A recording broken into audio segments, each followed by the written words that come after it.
Podcast Network Asia.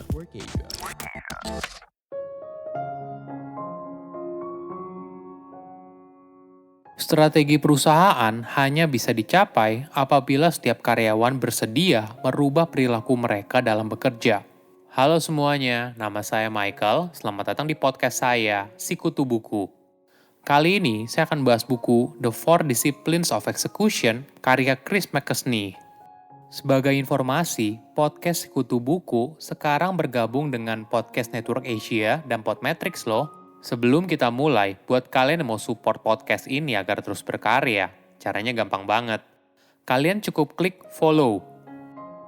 Dukungan kalian membantu banget supaya kita bisa rutin posting dan bersama-sama belajar di podcast ini. Buku ini membahas bagaimana cara sebuah perusahaan bisa fokus pada hal yang benar-benar penting. Seringkali pekerjaan sehari-hari di kantor tidak terduga. Ada saja hal mendesak yang harus dikerjakan. Rutinitas ini membuat kita tidak bisa fokus pada gambaran besar yang bisa membuat perusahaan tumbuh dan berkembang. Ini adalah tantangan yang seringkali dihadapi oleh banyak perusahaan. Karyawannya sibuk mengerjakan hal yang mendesak tapi tidak penting. Contohnya begini, kamu mungkin saja punya sebuah ide besar yang mampu memberikan dampak yang besar bagi perusahaan. Idenya bagus, tapi ternyata prakteknya jauh berbeda. Seiring berjalannya waktu, fokus karyawan yang ada di perusahaan menjadi terpecah oleh rutinitas harian. Tanpa kamu sadari, ide besarmu telah tenggelam. Saya merangkumnya menjadi 3 hal penting dari buku ini. Pertama, fokus mencapai target besar. Apakah kamu pernah punya pengalaman ini? Di awal tahun, kita membuat beberapa resolusi apa yang mau kita capai. Entah makan lebih sehat, pergi berolahraga, dan sebagainya. Namun di akhir tahun, resolusi yang kita buat malah tidak tercapai. Hal yang sama juga terjadi dengan perusahaan. Perusahaan harus terus beradaptasi, artinya harus ada perubahan terus-menerus ke arah yang lebih baik. Jika tidak, maka perusahaan akan lama-kelamaan tidak relevan dan akhirnya kalah dalam persaingan. Mungkin yang biasa dilakukan adalah manajemen menuliskan apa yang ingin dicapai oleh perusahaan dan membagikannya ke semua karyawan. Apakah ini saja cukup? Jika hanya itu yang dilakukan, biasanya di akhir tahun, target yang awalnya dibuat tidak akan tercapai. Kenapa begitu? Ada 2 alasan utama. Untuk membuat sebuah perubahan dalam perusahaan, dibutuhkan perubahan perilaku dari karyawan yang ada di dalamnya. Perubahan tidak pernah dijalani dengan mudah. Merubah diri sendiri saja sulit, apalagi jika kita harus pengaruhi orang lain untuk berubah. Jika karyawan tidak paham tujuan besar yang ingin dicapai oleh perusahaan, mereka mungkin saja tidak peduli. Alasan kedua, perusahaan tidak punya fokus yang jelas. Setiap harinya, karyawan pasti punya prioritas kerja. Banyak juga prioritas tersebut yang mendesak. Ini yang disebut oleh Chris sebagai whirlwind. Prioritas ini tentunya menghabiskan banyak waktu dan energi dari karyawan tersebut. Pada akhirnya, karyawan itu tidak bisa lagi fokus mengerjakan tujuan baru untuk mencapai rencana strategis perusahaan. Apa yang bisa kita lakukan? Fokus pada hal yang paling penting adalah disebut Chris sebagai wildly important goal. Untuk menemukan hal ini, kamu jangan bertanya apa yang paling penting. Namun pertanyaannya seperti ini. Bagian mana yang apabila dirubah, maka akan memberikan dampak paling besar bagi perusahaan. Nah, hal tersebut nantinya bisa menjadi fokus perusahaan. Chris juga menyarankan, dalam buat wildly important goal tidak perlu banyak, maksimum 2 tujuan. Ingat, tadi di awal sudah dijelaskan, kalau karyawan pada dasarnya sudah disibukkan dengan rutinitas harian dan hal ini telah menghabiskan 80% dari energi dan waktunya. Nah, 20% sisanya harus diarahkan untuk mengejar target wildly important goals. Ada contoh yang menarik.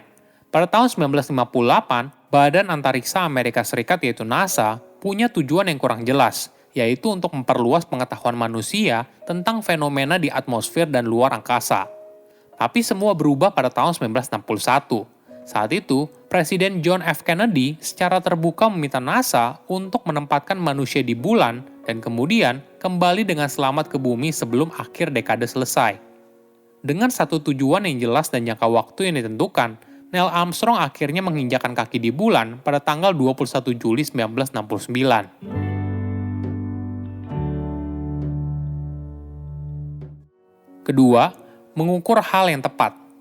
Jika kamu sudah tahu wildly important goals, selanjutnya apa?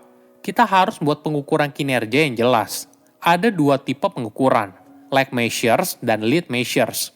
Lag measures adalah hasil dari sesuatu yang ingin kamu capai, misalnya keuntungan bisnis, market share, dan sebagainya. Lag measure merupakan pengukuran yang tricky karena hasilnya sudah ada, jadi sulit untuk diubah. Pengukuran lainnya yaitu lead measures yang artinya aktivitas yang bisa dilakukan.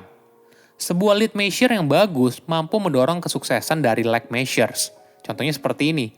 Mobil kamu tiba-tiba saja mogok, hal ini bisa disebut sebagai lag measures karena sudah dalam bentuk hasilnya.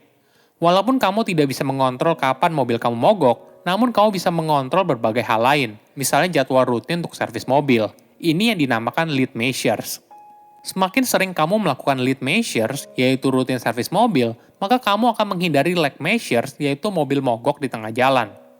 Informasi ini menurut saya sangat mencerahkan. Kita tidak boleh terlalu fokus pada hasil akhirnya seperti apa, tapi aktivitas apa yang kita lakukan agar hasil akhirnya bisa sesuai harapan. Sama halnya ketika kita terlalu fokus untuk mencapai target pendapatan bisnis. Namun yang jauh lebih penting, aktivitas apa yang bisa kita lakukan untuk bisa mencapainya, bukan fokus pada target itu sendiri. Jika sudah tahu apa tujuan dan pengukurannya, maka selanjutnya adalah membuat scoreboard atau papan penilaian. Alat ini akan membantu setiap karyawan ingat apa yang harus dicapai dan bisa melihat perkembangan apa yang sudah dibuat.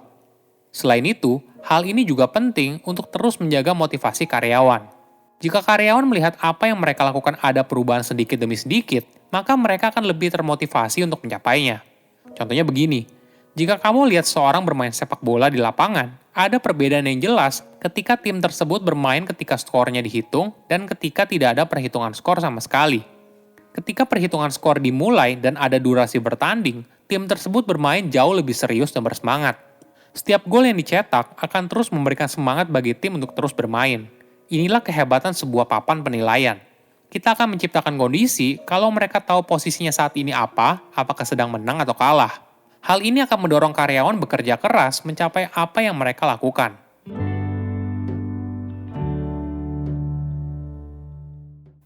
Ketiga, kerja dengan tanggung jawab.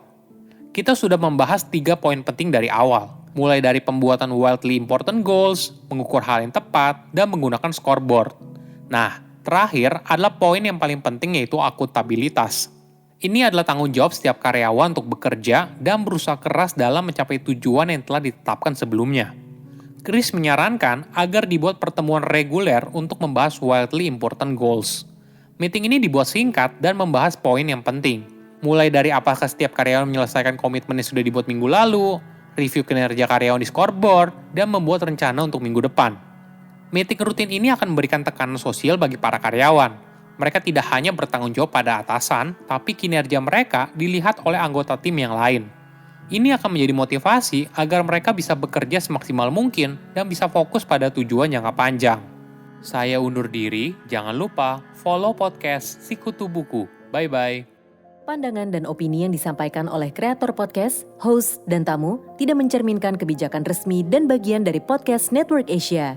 Setiap konten yang disampaikan mereka di dalam podcast adalah opini mereka sendiri dan tidak bermaksud untuk merugikan agama, grup etnik, perkumpulan, organisasi, perusahaan, perorangan, atau siapapun dan apapun.